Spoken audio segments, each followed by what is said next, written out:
Hi guys, it's Michelle. In today's video, I'm going to be reading some Reddit paranormal stories that really freaked me out. I love watching these types of videos, so I thought it'd be kind of fun to make one. It's a little bit different from what I'm normally used to, but I mean, we're talking about ghostly things. So I just thought it'd be a cool video for October because we're getting close to Halloween. It's obviously spooky season, so I'm totally just in the mood to read some creepy stories, although right now I'm a little scared, not gonna lie, because I'm like in a house alone and I don't really like that. But without further ado, let's get into the stories. I'm going to link all these subreddits down below, but this comes from a subreddit called Paranormal Encounters, and this comes from a post, and this is the original poster. So they wrote, quote, "Last night I had an experience that I can't fully explain, and for someone like me who doesn't believe in paranormal things, that's saying something. I'm a rational person, and for me, everything has a logical explanation. It was around 2:30 a.m., dead of night, when I woke up with this strange, eerie feeling that I was being watched. As I blinked myself awake, I saw a shadowy figure sitting at the edge of my bed. The room was pitch black, but I could clearly make out this dark silhouette. What made it even weirder was that my cat, who never sleeps in the bedroom, let alone on the bed, was lying down at my feet. That alone felt off. The figure was sitting at the edge of my bed near the cat, and what freaked me out was that it looked like it was petting my cat. My cat wasn't acting freaked out either. It was just staring at the shadow. At first, I thought maybe it was my boyfriend who had woken up and was petting the cat, but when I looked beside me, he was fast asleep. My next thought was that maybe it was an intruder, but the more I stared at the figure, the more unsettling it became. I just want to say I would lose my damn shit." While I rubbed my eyes trying to shake off the haze, assuming I was dreaming or half asleep, but the figure didn't vanish. I grabbed my glasses, hoping it would bring some clarity, but it was still there. Almost looked like it was pulsing. I just kept trying to focus my vision hard, hoping that it would disappear, and it's just in my head. While I'm still in disbelief, I pulled away from this figure, sitting down on my bed, rubbing my eyes repeatedly, and the being pulled the hood of what looked like a jacket over its head. Then it stood up slowly and started growing taller, looming by the door. I was frozen just staring at it. My mind was racing to find some rational explanation, but this thing was towering over me, becoming something more than just a shadow. That's when I fully woke up, wide awake, and panicked. I shook my boyfriend, scared, shouting, "There's something here, something is watching us." He woke up in a daze and said nothing was there. I asked him if he really didn't see it, and he just kept saying, "There is nothing there. What are you seeing?" Meanwhile, my cat, who never does this, squeezed in between us, trying to get close as possible, almost like it was frightened too, seeking our cuddles and attention, or maybe trying to calm me down. The shadowy figure didn't move. It just stood there taunting me, almost like it was dancing or messing with me. I was still frozen, thinking, am I losing it? What was happening just didn't feel possible. My boyfriend told me to turn on the light, and I did, and the second the light filled the room, the figure vanished, but my cat was still staring, its eyes locked onto the same spot where the figure had been, and following it around the room like he was tracking something invisible. I don't know what to think of it. I've never really believed in ghosts or shadow people or anything like that. I've always dismissed these kind of stories, but this, I can't shake it. It felt too real. It was real. I feel like I saw something I wasn't supposed to.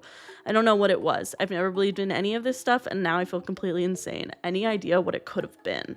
Burn the house down. That's my response to that, is you need to actually just burn the house down, because that is fucking terrifying. First of all, girl, I mean, I would say I think you had sleep paralysis, but the thing with that is that you woke up your boyfriend, so he was awake and aware of what was going on. He just couldn't see what you were seeing, and I just actually fucking hate that. I would lose my marbles. I don't like that the cat can see it too. I dislike that strongly. Anyway, we're moving on to the next post by Perplexing Camel. They wrote, "I am a strong believer that if you acknowledge something, it gets stronger." Girl, me too. That's why I don't acknowledge anything. Anytime I hear a weird sound, I say, "That was the wind." This happened to me months ago, and I just want to put it out in the world in hopes that it takes away the temptation to bring this up to my fiance all the time. One evening after work, I went to take a shower. I will admit that I had not slept the night before, so I was incredibly tired. I had my music as loud as it would go on my phone so that I could hear it over the rushing water. About midway through, my music volume lowered to silent. I turned around to open the curtain and find out why, when my fiance pulled the curtain back a bit, stuck his head in the shower, and grinned at me. I looked at him with confusion, and he popped his head bed back out before turning the light off and closing the bathroom door. To say that I was furious is an understatement. I really don't like certain kinds of pranks. Call me lame if you want, and one involving wet and slippery darkness just hit me hard with how tired I was. I immediately stepped out of the shower and flipped the light switch back on.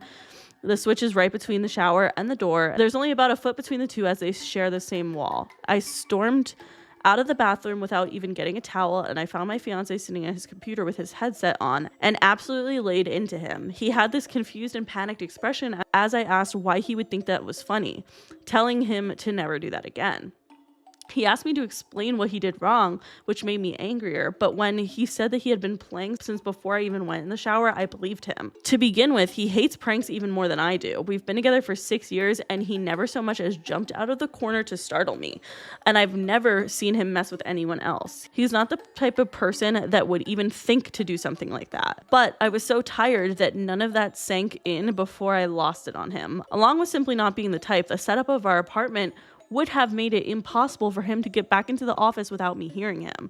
Between the bathroom and the office, there is a noisy metal baby gate, the living room, the kitchen, and another noisy metal baby gate in the office doorway. Would have also heard his footsteps on the wooden floors if he were moving as quickly as he needed to. I've thought about it over and over, and it's the creepiest thing that has ever happened to me, and I want to write it off as me being sleep deprived, but I had to turn my music back up, I had to flip the light switch back on, and I had to open the bathroom door to get out. We leave it open when we shower because it's just the two of us, and the bathroom has poor ventilation for steam.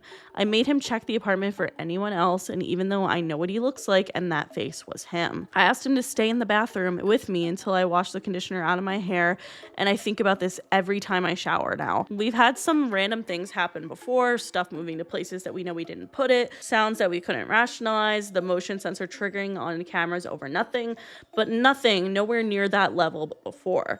I don't know what I'm looking for here other than a moment to wring out my brain, but if anyone has had an experience similar, this misery would welcome some company. This one left me speechless. I hate that, actually so much, and thank God I already showered because I don't want to if I had to take a shower tonight at 10 p.m. Simply no. But personally, what I think this girl was experiencing was a mimic, which I really fucking hate that. I really, really hate that. That's pretty terrifying in my opinion. The idea of mimics has always scared the shit out of me. We're going to talk more about some mimics, but that is one of the scariest stories I've ever heard, personally. How do you explain that? If your fiance is being so, honestly, to the point where obviously, this girl is so scared, I think her fiance would have just been no, it was just me if it was. If it's someone that you know wouldn't fucking prank you, and why do they... I don't like the concept. The concept of mimics really fucking freaks me out. The idea that there are fucking ghosts or whatever that pretend to look like or sound like your loved ones or yourself. I don't want to be a part of that. But here's another mimic story. So this Reddit user, Daredevil189, posted about how something in her house mimicked her son's cry. They wrote, "Last year, I met a girl and fell in love and got engaged. She had 2 little girls who I love dearly, and we all moved into a house together October last year. Nothing too out of the ordinary happened. One morning, she comes to me and tells me she's pregnant. She tells me with the girls, she got postpartum very badly and explained breastfeeding can make it worse. I said we could do formula for the baby, the added bonus of being that I can help with nighttime feedings, and it wouldn't all be on her. Fast forward 10 months and the baby is here. We keep him in a bassinet by the foot of our beds. When it's my fiance's turn to feed him, she prefers to bring him into our bed. I worry I may fall asleep, so during my turns, I take him downstairs and lay on a beanbag and watch TikTok while he eats. The girls' bedroom are across the hall from our bedroom.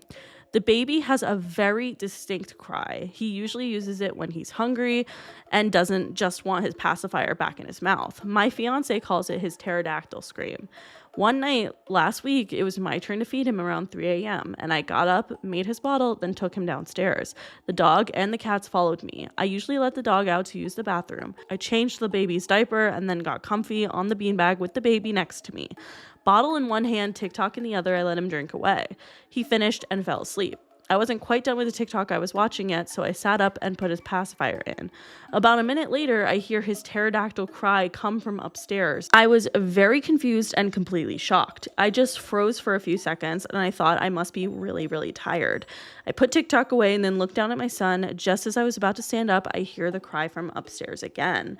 There was no denying what I heard this time. I got my flashlight on my phone out and cautiously headed up the steps, trying to come up with a rational explanation.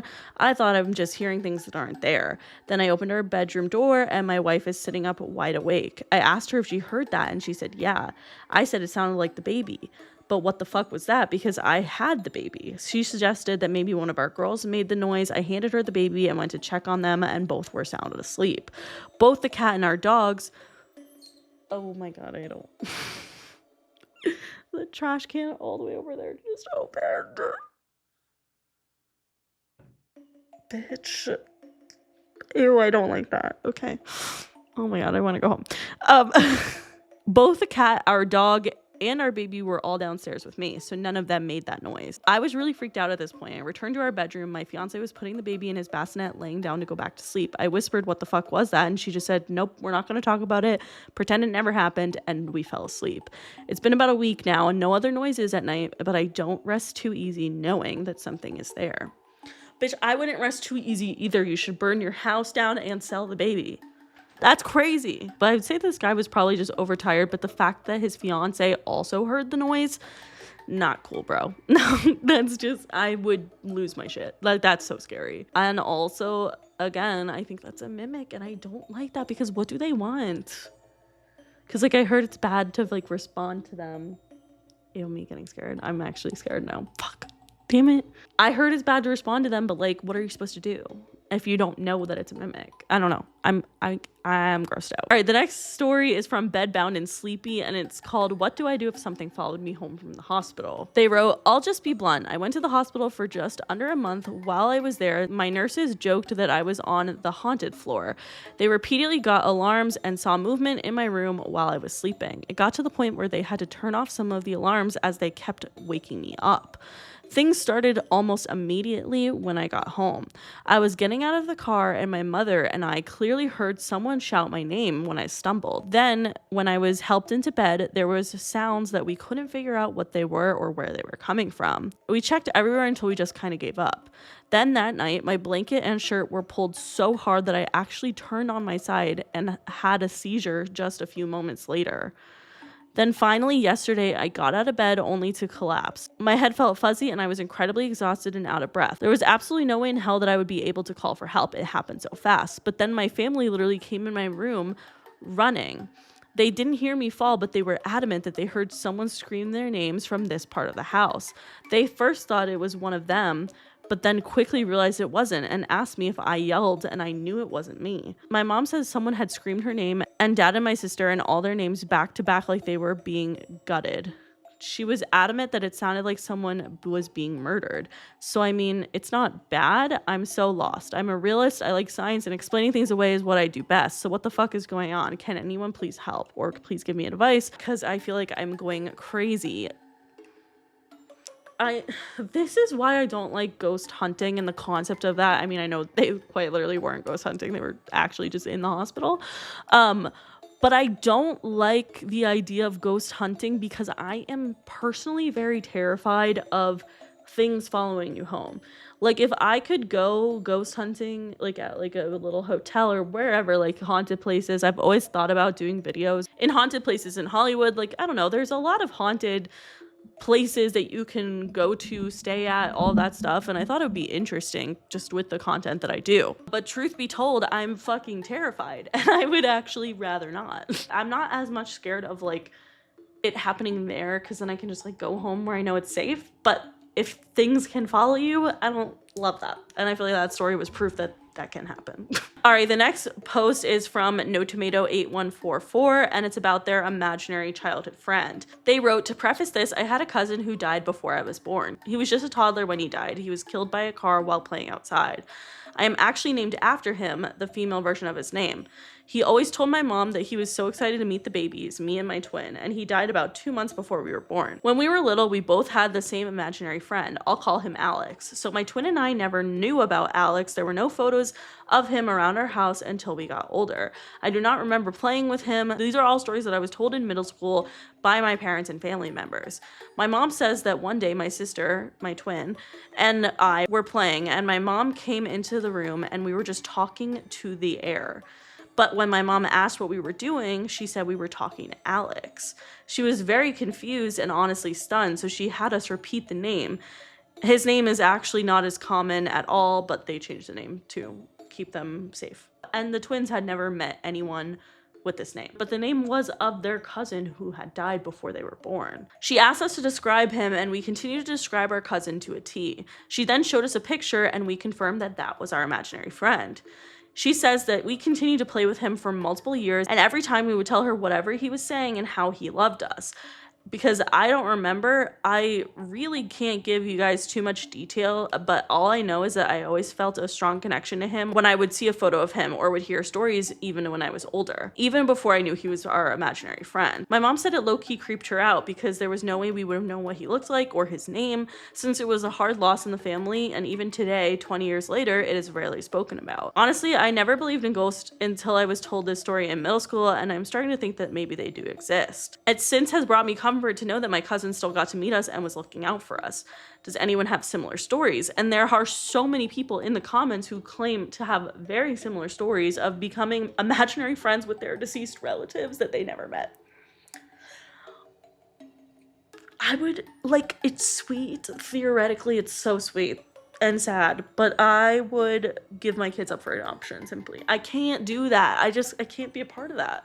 No. All right, this next story from Crazy Paranormal is one of the creepiest things I've ever seen because a photo is fucking included and I don't like it. Basically, this picture was captured 15 years ago on an old mirror that was bought in a flea market.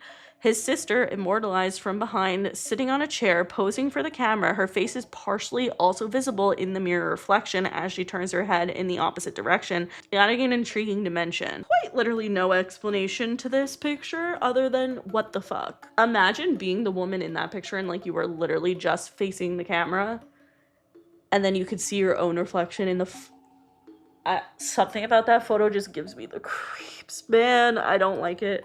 I don't fucking like it one bit. All right, this next photo that was shared on Reddit was actually pretty cool. I mean, this is kind of sweet, but really fucking scary. I would be like, bitch, no. But they wrote, my wife was looking through our wedding photos after we received them and was curious as to who was standing up during our ceremony. And when she zoomed in, she saw a woman in the window. She showed me what she had found, and immediately I recognized it as my deceased great-grandmother. The only elderly person at the wedding was in the front row watching us get married. Also, all of the food was lined in tables under that window, so there would be no way to actually get to it from that angle. This is my lone encounter with something like this, and it still gives me chills. And it just... ew. I mean, it's probably sweet. It's the great grandma, but fucking damn, that scares the fuck out of me. I don't like it. I do not like that one bit. And I guess you could say it's doctored or whatever the fuck you want to say, but it just looks... I think it's real. I believe in everything, so that's my problem. Last story that we're going to talk about comes from Mercy Morning, 1996, and it is about their haunted house. They wrote, this happened around 2010 to 2012. Background, my house was extremely old. Multiple people died in that home. There were nice people that my neighbors knew of that died in there. A World War II vet who was really nice to my friends before I lived on that street. He left some things behind, like a bayonet attachment to his rifle, and I still have that to this day. My friend who saw the man alive around 2004 slept over my house around 2009, and he said that he saw the ghost of that old man walking towards his battle blade in my room, and he faded away as he got to it. But as more and more of my friends slept over, I had a lot of friends, they all said the same thing. Something felt off about my house. It was creepy and they sensed something at night. My dog would violently growl, bark at nothing, and specifically growl and bark at my sister's room when it was empty. My sister and I one night heard what sounded like footsteps upstairs in her room, moving furniture in her room. We heard forks and spoons being tossed across the kitchen. And keep in mind, this was before iPhones, and my sister was in a separate room. And we came together the next morning and realized that we had heard the same things going on in separate rooms, which is insane. The experience one night, I was getting ready to go to sleep. I didn't have a door in my bedroom for many years, which sounds weird, but that's just how it went at my house. My dad at the time was severely depressed, drinking a lot, and neglecting the house and basically the family, which I believe ties to the negative energy of that house. I was laying down, closing my eyes as I wanted to fall asleep. The house was dead silent, and no joke, I felt a hard slap across my face, left cheek, so I automatically assumed it was my younger siblings playing a joke on me. I looked around my bed and my room and called their names and got nothing. The house was pitch black. I went to lay back down, and another slap across my face, but this time the opposite side of my face. At this point, I feel annoyed, but also alarmed. Something was off. I repeated the same search, and nobody was in my room or hiding on the stairs. My sister's room was down the hall upstairs.